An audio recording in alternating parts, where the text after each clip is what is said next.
We'd like to welcome you to the Boldcastify football show. This is episode 21. This is Clay. This is Jay. This is Justin. This is going to be a little wrap-up of everything. We're rolling back in the Circle Up Prowl for the rest of the season. Do a little Jags news, a little around the league, and postseason. Yeah, we're just going to talk Jaguars. That's just... I can't get through, like... If I talk to you more than 20 minutes, I'm going to mention the Jaguars probably. It's going to happen. Yeah, that's what we do. I mean, this is Duval. We're big Jags fans. It's going to happen. The Raiders moving. They filed the paperwork.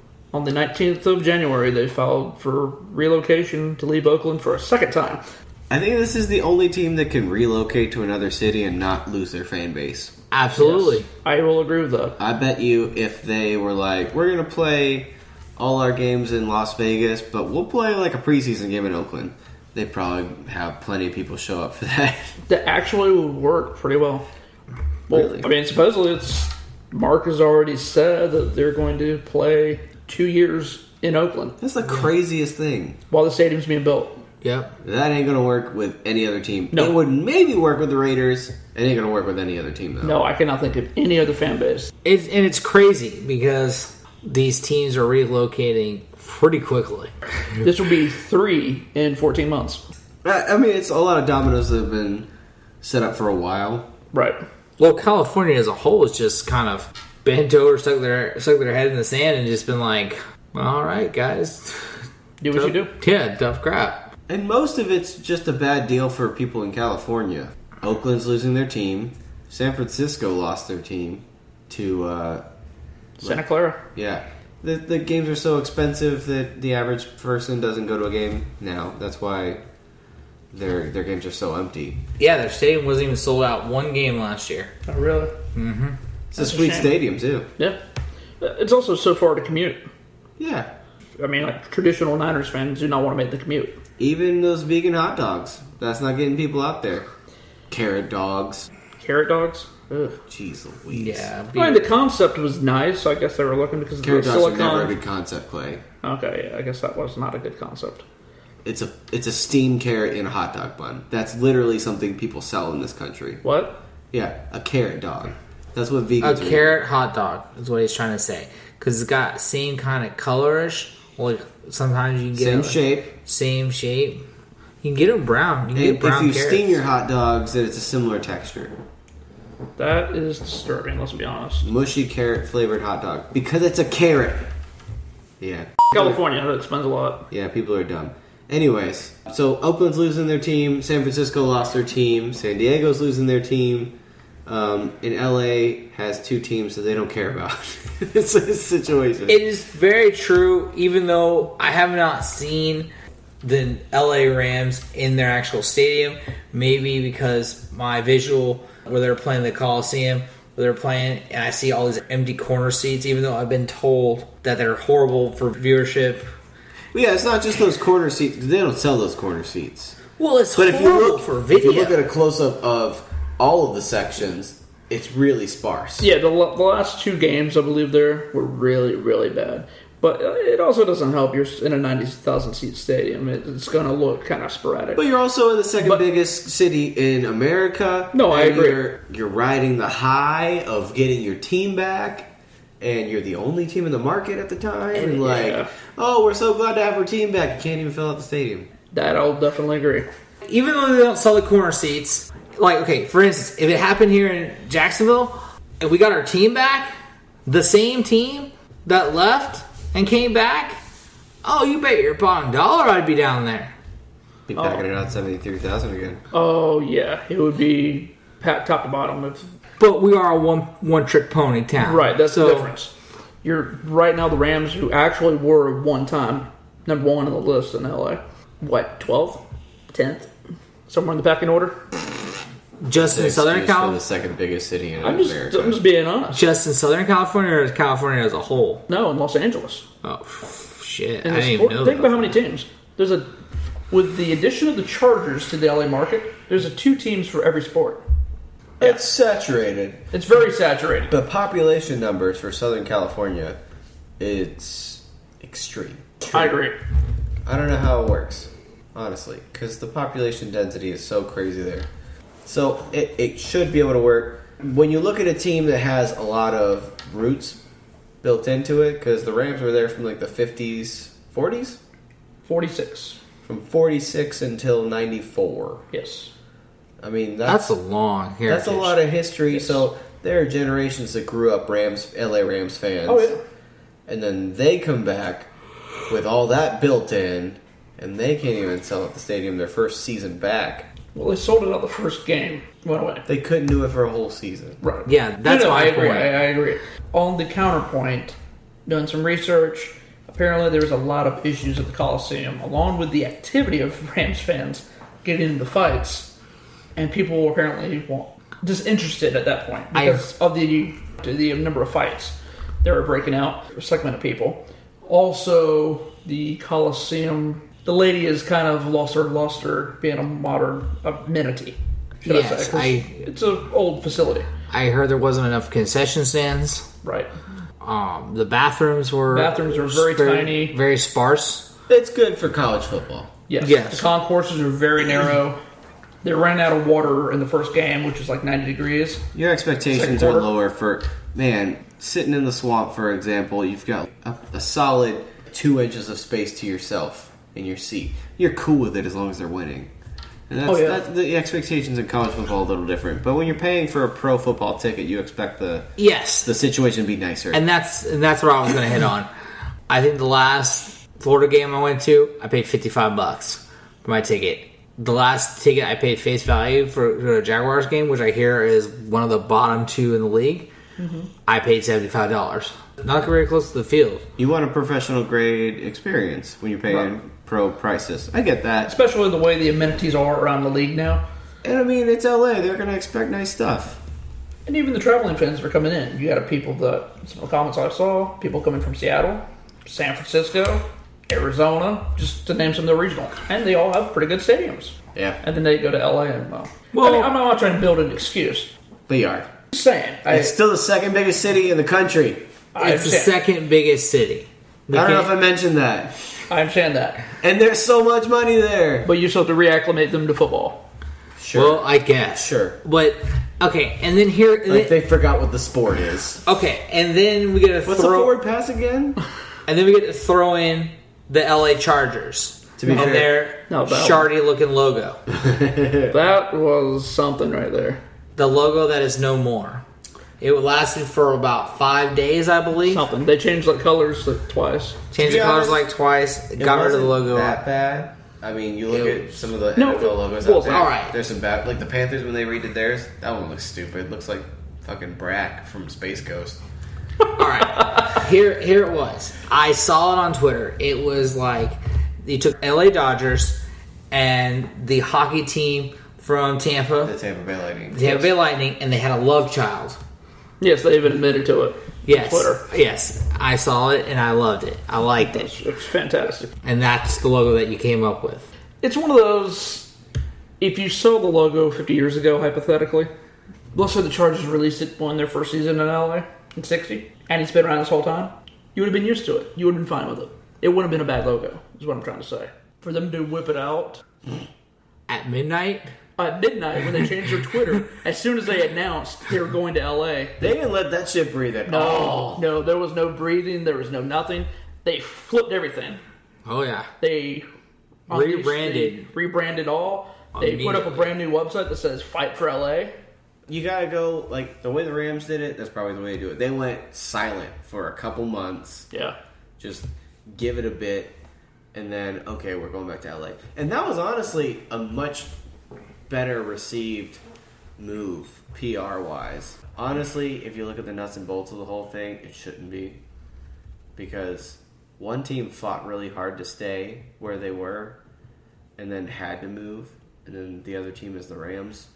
Like, really, it's a weird perception thing where a lot of people are like, good for the Rams, they're back in LA. They just up and, like, abandoned St. Louis. No, I mean, there's much more the Rams could have done. They didn't really try. But, I mean, for real, what's the hope for the Chargers out in LA? If the Rams can't sell out their stadium, what hope do the Chargers have to get And a fan base? That's where the difficulty comes in. Obviously, there's an issue they know they're going to have because that's why they've agreed to play at the StubHub Center in Carson, which is 30,000 seats. Which may not be a bad thing, because I was listening to a Stephen A. Smith podcast. I think we might have touched on it last week. He kept going this week on it, and he said if they can come up with legitimate fan base in the 2 years that they're there, they might have a better shot than the Rams. LA loves a winner. That's the catch. I mean, you just got to win. I mean, Doc Rivers said it. LA is a city that can be stolen. Yes. Because the Rams existed, as we talked about, from 46 to 94 in LA. What would you say is the most popular team in LA? Hands down the Lakers. In football, though. Oh, USC. In pro football, though. Raiders. It's the Raiders. They just snuck in, won a Super Bowl. Surprise! They're the most popular team in the country. Now, if you went back into the 60s, 50s, obviously it was the Rams, but people came disenfranchised with the Rams because the Rams moved to Anaheim and all good jazz. Plus the culture that the Raiders involved when they moved down to LA. It was just a vibe. It was a commitment to excellence. It was a commitment to excellence, and they showed it on the field, or at least for the first few years in LA. For sure. And people embraced it. It was definitely an LA thing. And I think a lot of it had to do with just the winning. Yes. Winning's a hell of a thing. Winning does a lot, and that's why they like it. And, I mean, honestly, they're the only team to win a Super Bowl. Rams never won a Super Bowl in Los Angeles, so. No. So it's another thing that kind of helps. Chargers have never won a Super Bowl in Los Angeles. No, they have not. But So they're already on the outside looking in. And that's another reason the Raiders kind of got on the outside looking in. They couldn't afford the stadium. Kroenke and the Rams could. Sorry. I'm pretty sure Kroenke did not want his tenant blowing him out at the gates. And immediately. God, how terrible would it have been in Stan Kroenke Stadium to watch like the whole thing be silver and black when you get your ass handed to you by the Raiders, because that's probably what would happen. Pro, yeah, hands down. I was making a joke that like LA fans don't know what a forward pass is. If you're a Rams fan, you're not 100%. No, you really don't. It's real bad out there. You watched Jeff Fisher offense last year. With Jerry Goff, Jeff Fisher off. Quarterback that doesn't know which direction the sun sets or sun rises. That's okay. That 30-year-old head coach will straighten him out. It'll work out. I like McVay, but he's in a tough situation. God bless him. And guess what? I guarantee it. He's got his quarterback of the future. So sucks to suck. That is our first sucks to suck on this episode. Sucks to suck is definitely going to Jared Goff. And McVay, or whatever his last name is. Yes, McVay. He was a former Redskins offense coordinator. And then you have Anthony Lynn, who took the Los Angeles Chargers job, the first Los Angeles Chargers coach since Sid Gilman. Yeah. Somebody's got to take it. Well, obviously, it wasn't as shitty of a job as the Bills. Wow. That said something, yeah. Because it went from like, oh, it's definitely Lynn in Buffalo to, I don't know. Oh, Lynn went to L.A. Or at least he thinks he went to L.A. Actually, he kind of messed that up, too. What is with the San Francisco 49ers? That one came across, I think we got it in the group text. It came across my Bleacher Report app. It's talking about them wanting to hire a defensive coordinator before they hire their dang coach.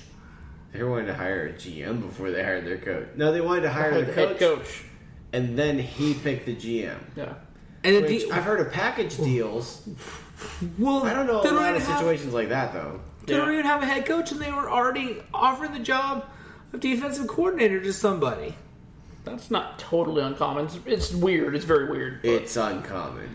I haven't heard of that. And have been but the thing that's odd is if you're offering the defensive coordinator job to someone, who's doing it? Because you don't have a general manager. He's a meddler. We already know. That's my point. That's what's really uncommon. I think when we were going down the list of available jobs, I think we all agreed that San Francisco was probably like the worst job. I thought it was the Bills. But the Bills are starting to look more functional than San Fran.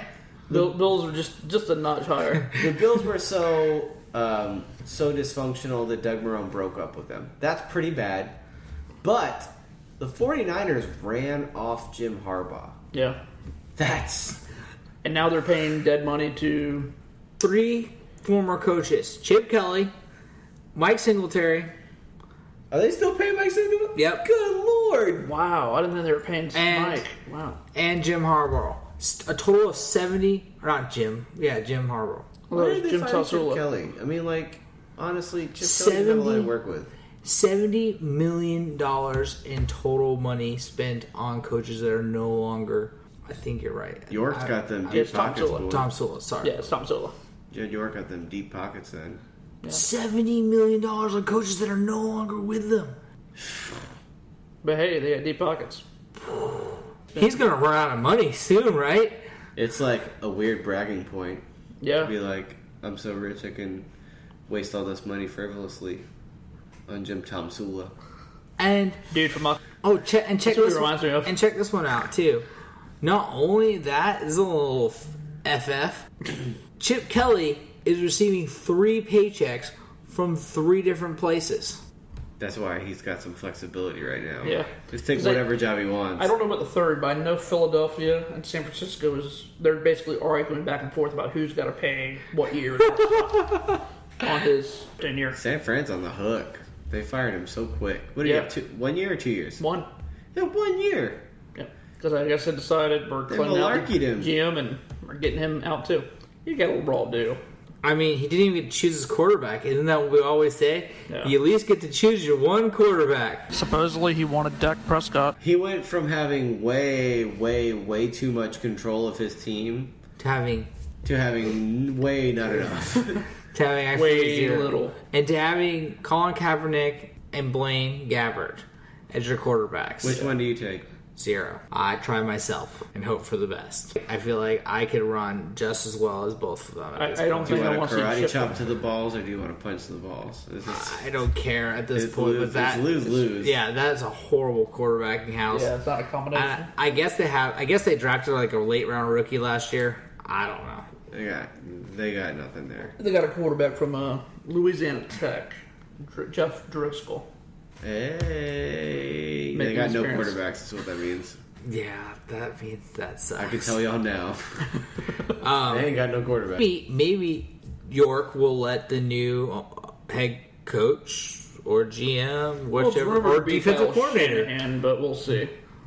Yeah, and every time somebody complains about Shad Khan, I want y'all to think about Jed York. Jed York, or what about the Buffalo Bills owner? Ugh. That one doesn't seem that great right Well, now. the Pagulas even came out and said, we're not terrible to work for. We're fine. So when you have to come out and say that, Yeah, exactly. odds are you're not that good to work for. Yeah. You're Good luck. saving Good face. luck, Sean McDermott.